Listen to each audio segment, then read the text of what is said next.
La Passion de Yang Kuei-fei, favorite impériale, d'après les anciens textes des dynasties chinoises, par G. Soulier de Morand.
Chapitre 21.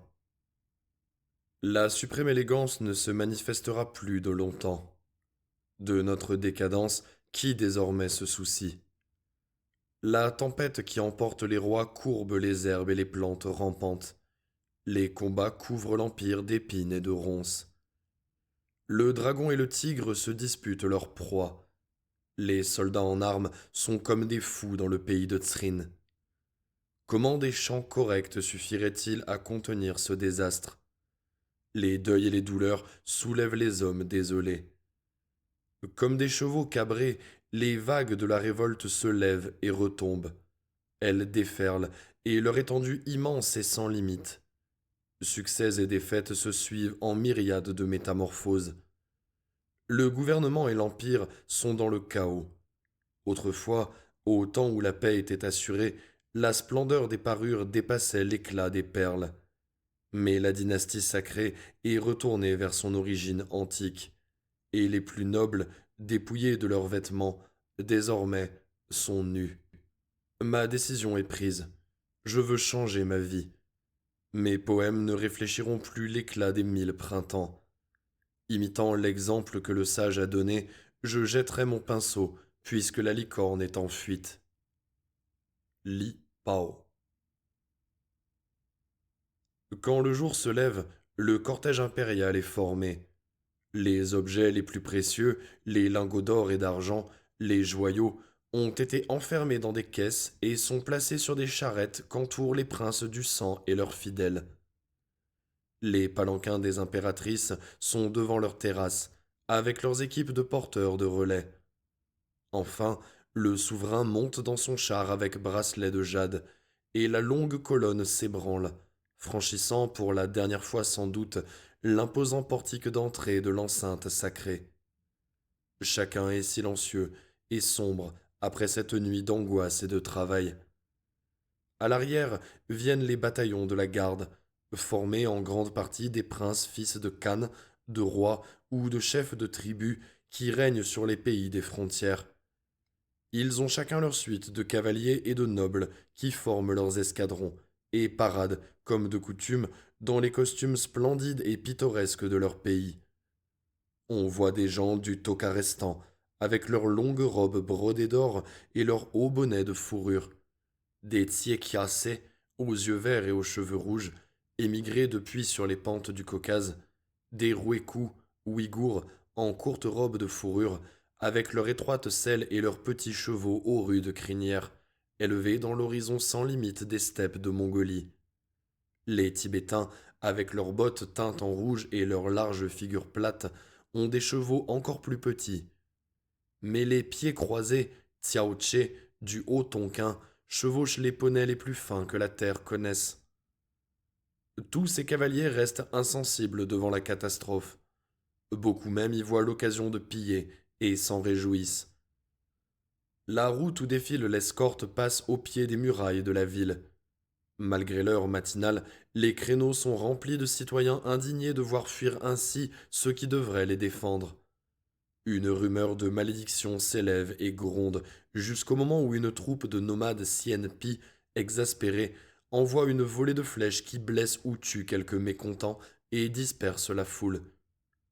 La double ligne des sapins qui ombragent le chemin se poursuit, au milieu des champs et des monuments de l'Antiquité, par-delà les fameux jardins du ruisseau des Mélodies, jusqu'au grand pont de bois franchissant la rivière Oué. Le ministre Yang Kuo-chong donne l'ordre d'incendier le large tablier, aussitôt que le cortège sera passé, espérant ainsi retarder les poursuites de la cavalerie ennemie. Mais le Fils du ciel voit la flamme des fascines amoncelée autour des énormes piliers. Il commande alors d'éteindre le feu. Nous fuyons les premiers, dit-il à Yang. Est-ce une raison pour causer la perte des habitants qui voudraient eux aussi s'échapper? Laissons-leur ce pont. Ils le détruiront eux-mêmes à la dernière minute s'ils le veulent. Le soleil est déjà au plus haut de sa course quand la cour entre dans l'ancienne capitale de Xianyang, dont un côté a la rivière comme seule défense. Les antiques et superbes édifices bâtis par le premier empereur de Tsrin, 10 siècles plus tôt, avaient été réparés depuis que la dynastie régnait. La cour s'arrête au palais de la contemplation du sage, le premier le long de l'eau en venant de Chrangan. Mais là, on ne trouve aucun repas préparé, et les soldats de la garde se dispersent dans la ville, pillant et brutalisant les habitants. Dans la confusion, le Fils du ciel, accablé de mélancolie, sort du palais sans être remarqué. Non loin de l'entrée, il voit un vieux cultivateur vêtu de l'immuable toile indigo des travailleurs. Le vieillard tient dans les mains un large bol de nourriture et salue profondément, disant Noble seigneur, pardonnez-moi de troubler votre méditation. Le sauvage paysan que je suis vient d'apprendre que notre auguste souverain est arrivé dans le palais. Pour témoigner la loyauté de mon cœur, je viens lui faire une offrande. Oh, bien pauvre, certes, Une bouillie de fèves et de blé, indigne de lui sans doute. Le présent d'un cœur sincère, pour modeste qu'il puisse être, plaît davantage au Fils du ciel que les plus riches offrandes des trompeurs. Et, prenant des mains du vieillard le rude bol de grès noir, il demande « Mais qui dois-je remercier? Quel est ton nom ?»« Je suis un habitant du village de Tchelli, aux portes de la ville. Mon dos s'est voûté à force de cultiver les champs que mon père m'avait laissés et que je n'ai jamais quittés. Voici cependant que j'apprends une grave nouvelle. Est-il vrai que la cour s'est enfuie devant les rebelles ? » C'est hélas la vérité. Oh, nous attendions la catastrophe depuis longtemps, mais j'espérais mourir avant d'avoir cette douleur. Comment? Vous l'attendiez depuis longtemps, quand, à la cour, personne ne s'en doutait? Si le noble seigneur veut bien me pardonner de dire la vérité, l'humble cultivateur osera parler. Ne crains rien, quoi que tu dises. Le Fils du ciel le saura et t'en sera reconnaissant. Puisque le noble seigneur insiste, je parlerai alors. À mon avis, depuis que ce Yang Kuo-chong... Mais c'est peut-être un de vos amis. Je n'ai pas d'amis, à la cour, répond tristement le souverain. Eh bien, tout vient de ce Yang Kuo-chong. Assuré de la protection de sa sœur, il n'a pas craint de nommer des fonctionnaires indignes, mais qui lui avaient fait de riches cadeaux. Alors, le poison de sa corruption s'est répandu sur tout l'Empire. Les gouverneurs n'étaient plus que les reflets de ses vices, car l'on prend toujours son modèle au-dessus de soi et l'on pense assurer sa carrière en imitant ceux qui ont réussi.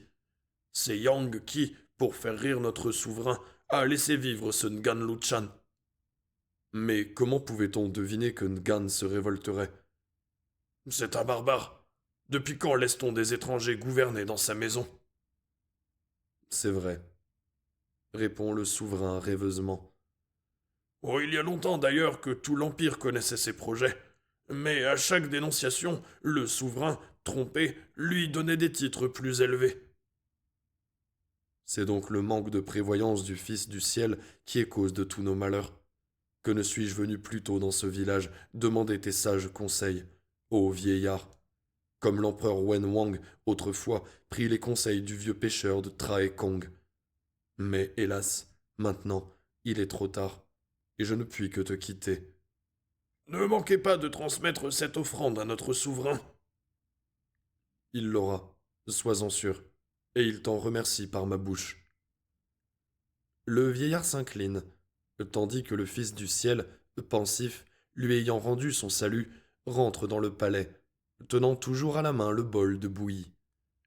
Quand il pénètre dans la salle principale, il trouve les impératrices et leurs plus jeunes enfants pleurant autour de la table vide.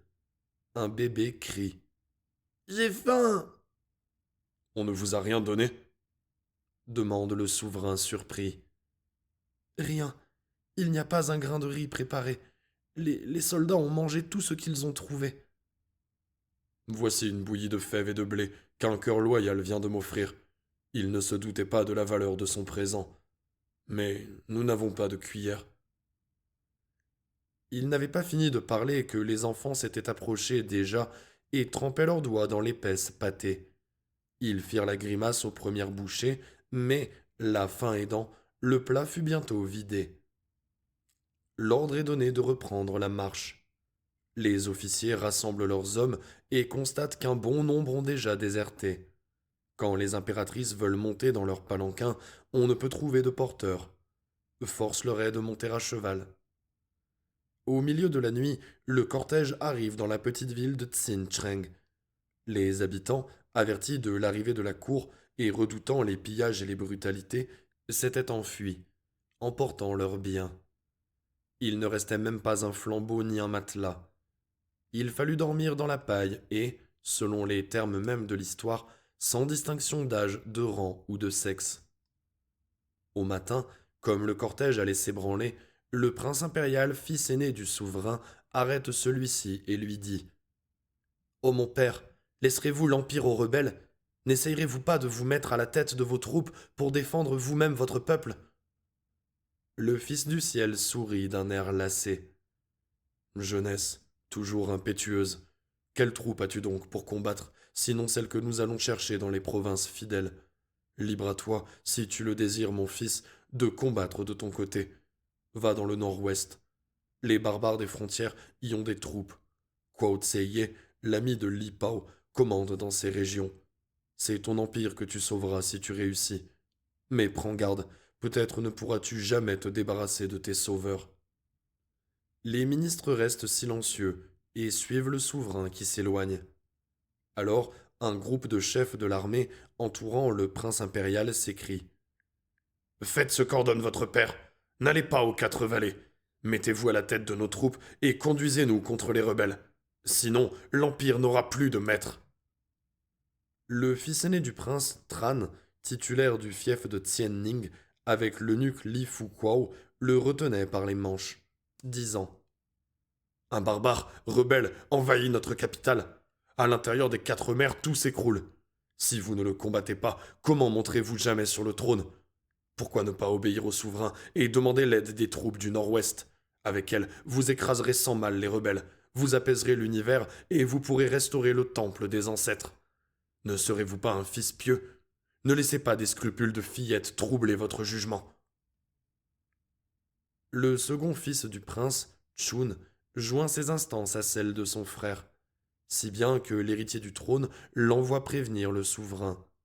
Celui-ci lève doucement la main, disant ainsi le ciel a parlé. L'avenir est entre ses mains. Dis à ton père que, s'il le juge nécessaire, il fasse publier un édit par lequel je lui transmettrai le trône. Et il donne l'ordre à 2000 hommes de son escorte, les dragons volants, de se joindre au prince et de l'aider de toute leur fidélité. Le prince impérial, suivi de sa petite troupe, s'éloigne rapidement vers le nord, allant à Pingleang, sur les sources de la rivière Tsing où résidait Kwao Tseye. Quant au cortège impérial, de plus en plus réduit, il poursuit sa route vers le sud-ouest et s'arrête enfin pour la nuit à la petite station de poste de Maui. Chapitre 22. Cloches et tambours battent le réveil au soleil levant. Montagnes et fleuves affrontent et mêlent leur grandeur sauvage. L'oiseau Luan chante et descend vers les coteaux de Praoquan. Les bannières flottent au vent de notre marche. Nous pénétrons dans le pays de Tsrin.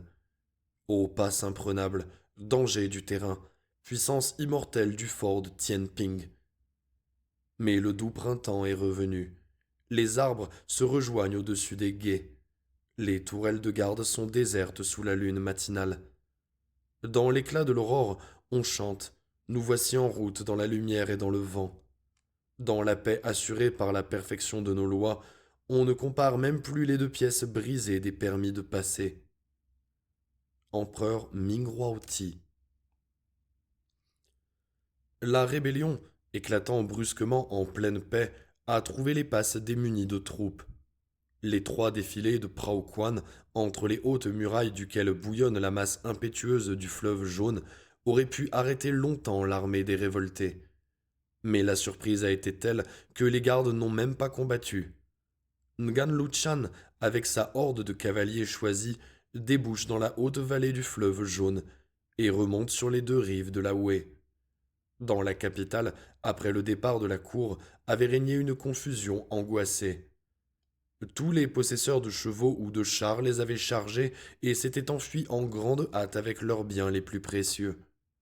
Mais les routes étaient encombrées et, pendant des heures entières, les fuyards étaient immobilisés, criant, gémissant, et regardant constamment derrière eux pour voir s'ils étaient poursuivis. L'ennemi n'était pas le seul danger.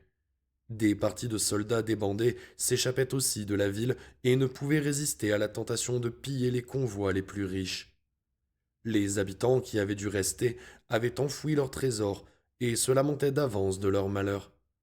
Le gouverneur de la ville, constatant que toutes les troupes étaient parties avec la cour, avait consulté ses subordonnés et décidé que toute résistance était inutile. Quand Ngan Luchan et sa horde se présentèrent devant les murailles de Chrangan, les portes s'ouvrirent donc aussitôt, et tous les hauts fonctionnaires, en uniforme de cérémonie, s'avancèrent à sa rencontre et le saluèrent humblement. Il leur demanda rudement où était l'empereur, et donna des ordres aussitôt pour occuper le palais. Mais, comme les fonctionnaires imploraient sa merci pour les habitants et pour eux-mêmes, le commandant de la horde, Sun Xiaoche, ricana cruellement. Croyez-vous donc que l'on fasse la guerre comme des enfants qui jouent à la balle? Quel est l'homme assez stupide, assez fou, pour risquer sa vie sans espoir de butin? La ville est à nous, nos soldats en feront ce qu'il leur plaira. La horde entière acclame cette déclaration, et, bousculant chef et vaincu, se précipite par la porte ouverte, ivre de joie à l'idée de piller et de tuer sans danger. Ngan Luchan se dirige vers le palais qu'il connaissait si bien. Il met des gardes aux portes et fait convier tous les fonctionnaires et les notables avec les chefs de son armée pour une fête dans la salle du trône. Chacun, craignant les tortures et la mort, se hâte de comparaître. Ngan, assis sur le dragon de jade et d'or, reçoit les humbles protestations de ses invités. Quand ils sont tous arrivés, enfin, il se dresse et se proclame empereur auguste de la dynastie Yen. Et chacun s'écrie, bien que les mots leur déchirent la gorge, 10 000 années, 10 000 fois 10 000 années. Un festin est enfin servi dans le sombre silence qui suit la cérémonie. Les musiciens de l'empereur Ming-Ruan sont appelés. Leur chef et plusieurs d'entre eux se sont enfuis. Ceux qui restent n'osent refuser et se placent derrière les convives. Les larges tentures de l'immense salle ont été ouvertes afin d'admettre l'air pur des jardins. Mais, sur le ciel nocturne, on voit les reflets rouges des incendies allumés dans la ville.